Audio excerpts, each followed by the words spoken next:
To view the list of apps that are allowed to access your call logs on Samsung Galaxy S24 Ultra, swipe down the top of the screen and then tap setting icon.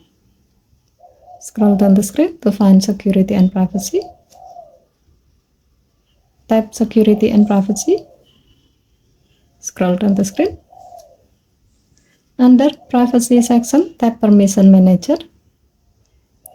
Tap call logs.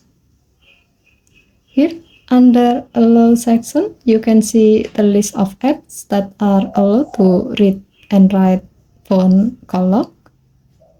If needed, you can tap one of the apps and then change the permission setting, like revoke the permission, so the app can no longer read and write phone call log anymore. Okay, thank you for watching. Please help to like and subscribe. Have a nice day.